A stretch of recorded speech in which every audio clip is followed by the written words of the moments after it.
Last episode में हमने देखा था कि एलेक्स ने अपनी बॉडी को इमोर्टल सीड में कन्वर्ट कर लिया था, जिसके बाद वो वापस एकेडमी की तरफ गया था, जहां बाकी तीनों एकेडमी के लोग तियानसेन एकेडमी के लोगों को परेशान कर रहे थे, क्योंकि वो तियानसेन एकेडमी की टेरिटरी में निकलने वाले ट्रेजर को हथियाना चाहते थे।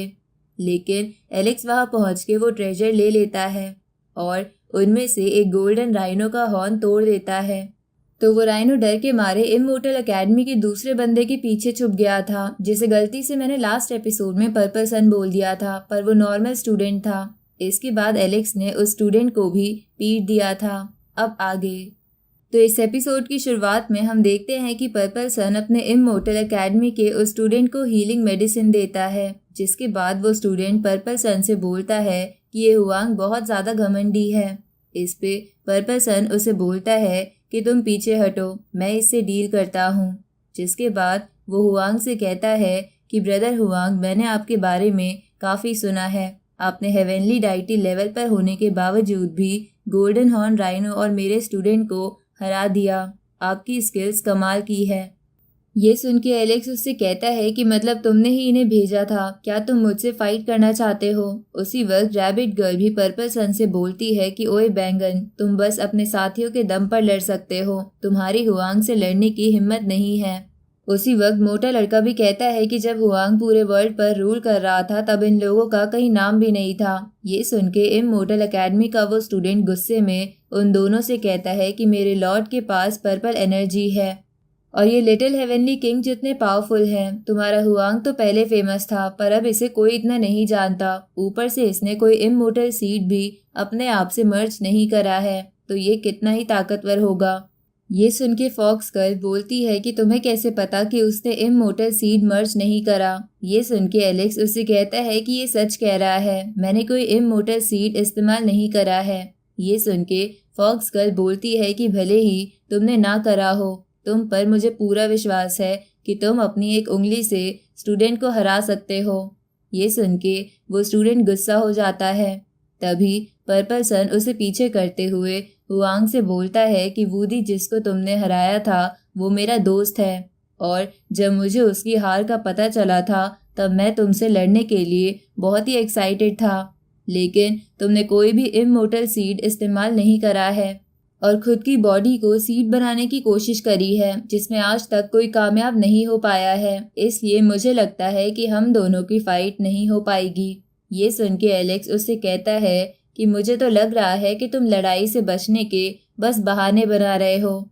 ये सुन के पर्पल सन उसे बोलता है कि ठीक है, तुम हेवनली डाइटी लेवल पर हो, इसलिए मैं भी अपने लेवल को हेवनली डाइटी लेवल पर लॉक करके तुमसे फाइट करूंगा और तुम्हें दिखाऊंगा कि तुमने कितनी बड़ी गलती करी है इमोर्टल सीड के साथ मर्ज ना होके। इधर मुदाओ को भी एलेक्स के वापस आने का एहसास हो गया था, इसलिए वो उसके पास आने के लिए निकल जाता है। इधर इमोर्टल एकेडमी के लोग आपस में बातें करने लगते हैं कि इनमें से कौन जीतेगा। तभी वो बाकी एकेडमी के 3 सीनियर्स पर्पल सन की तारीफ करने लगते हैं, तो रैबिट गर्ल उनसे कहती है कि जब एलेक्स अकेला दूसरे वर्ल्ड के डीमन से फाइट कर रहा था तो तुम लोग कहाँ थे? तुम लोगों को खुद को सीनियर कहने का कोई हक नहीं है। इधर एलेक्स का दोस्त उससे पूछता है कि इमोर्टल सीड के साथ फ्यूज होने के बाद एक बंदे की ताकत बहुत ज्यादा बढ़ जाती है, तो क्या तुम इससे फाइट कर पाओगे? ये सुन के एलेक्स तुरंत ही पर्पल सन की तरफ जाता है, तो पर्पल सन अपना स्पिरिचुअल पर्पल मून बना लेता है और उसके बाद तुरंत ही एलेक्स पर स्पिरिचुअल हैंड से अटैक करता है, जिस स्पिरिचुअल हैंड को एलेक्स एक ही झटके में खत्म कर देता है। ये देखकर पर्पल सन कहता है कि तुम स्पिरिचुअल पावर को अपने हाथ से डिस्ट्रॉय कर सकते हो, मानना पड़ेगा तुम सच में कमाल के हो, लेकिन मैं देखना चाहता हूँ कि तुम कितना आगे जा सकते हो। अब ये बोल के वो अपने पर्पल मून से एलेक्स पर अटैक करता है। ये देखकर वो मॉन्क का साथी बोलता है कि ये है तो एंशिएंट कल्टीवेशन मेथड की टेक्निक, पर यह देखकर इसे मॉडर्न कल्टीवेशन पाथ और चलने वाले बंदे भी सीखना चाहेंगे। तभी वो इमोर्टल एकेडमी का स्टूडेंट हंसते हुए बोलता है कि अब तो हुआंग इस पर्पल मून के अंदर दब के मर जाएगा। उसी वक्त रैबिट गर्ल बेबी ड्रैगन उसे जोर से फेस पर मारता है। तभी वह मुदाओ भी आ जाता है। साथ ही वूडी भी खुश होते हुए बोलता है कि अब तो हुआंग मरने वाला है। उसी वक्त एलेक्स अपने एक ही पंच से उस पर्पल मून के टुकड़े टुकड़े कर देता है और वूडी को जाकर लात मार के पहाड़ों में फेंक देता है। उसी वक्त पर्पल सन एलेक्स से बोलता है कि मैंने तुम्हें अंडर एस्टिमेट करा, इसलिए पहले मैंने अपनी इममोर्टल सीड की पावर इस्तेमाल नहीं करी थी, पर अब मैं तुम्हें दिखाता हूँ कि एक इममोर्टल सीड क्या कर सकता है। अब ये बोल के वो अपना पर्पल फीनिक्स बाहर निकाल लेता है, जिसके अंदर इममोर्टल सीड की ताकत थी, जिसकी वजह से उसका साइज बहुत बड़ा था। अब एलेक्स भी अपनी ब्लू वेयर और गोल्डन फीनिक्स टेक्निक का इस्तेमाल करके उस पर अटैक करता है, पर साइज छोटा होने की वजह से पर्पल फीनिक्स उन दोनों स्पिरिट्स को निगल जाता है। तो ये देखकर एलेक्स बोलता है कि अब टेस्ट करने का वक्त आ गया है कि अगर मैं खुद को सीड की तरह इस्तेमाल करूं तो मेरी टेक्निक्स क्या कर सकती है। अब एलेक्स ऐसा ही करता है, जहां एलेक्स की टेक्निक अब उस पर्पल फीनिक्स की आंखें फोड़ के बाहर आ जाती है, जिसकी वजह से पर्पल सन भी थोड़ा इंजर्ड हो जाता है, जिसके बाद वो तुरंत ही खुद को और अपने फीनिक्स को हील करने की कोशिश करता है। लेकिन एलेक्स अपनी स्पिरिट्स का साइज बढ़ा के उस पर्पल फीनिक्स को खत्म कर देता है। ये देखकर सभी एलेक्स की तारीफ करने लगते हैं कि एलेक्स जीत गया। तभी रैबिट गर्ल भी बोलती है कि ये कहाँ का सीनियर है, इसे तो हुआंग ने बड़ी आसानी से हरा दिया। अब तियानसिन एकेडमी के सारे सीनियर्स एलेक्स को चीयर करने लगते हैं। उसी वक्त एलेक्स की पावर की वजह से अंडरग्राउंड इममोर्टल मेंशन जमीन को फाड़ के बाहर आ जाती है, जिसको देखकर सब हैरान थे। तभी एलेक्स बोलता है कि क्योंकि ये फाइट मैं जीता हूँ, इसलिए इस पैलेस के अंदर सबसे पहले तियानसिन एकेडमी जाएगी। इधर पर्पल सन भी मन में बोल रहा था कि मैं ऐसी अपॉर्चुनिटी को मिस नहीं कर सकता।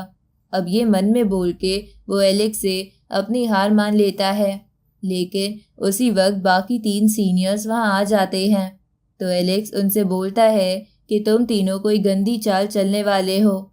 तभी लेंजियान एलेक्स से बोलती है कि ये इममोर्टल पैलेस तुम्हारे और पर्पल सन के फाइट के ऑरा के कारण बाहर आया है, ना कि सिर्फ तुम्हारी पावर की वजह से। इसलिए हम पहले इसके अंदर जाएंगे और तुम इन नॉर्मल कल्टीवेटर्स को अंदर क्यों ले जाना चाहते हो, क्योंकि ये बस ट्रेजर वेस्ट करेंगे। सिर्फ हम 3 सीनियर्स और तुम ही अंदर चलते हैं, क्योंकि दूसरे वर्ल्ड के डीमंस की लड़ाई बहुत ही पास आ चुकी है।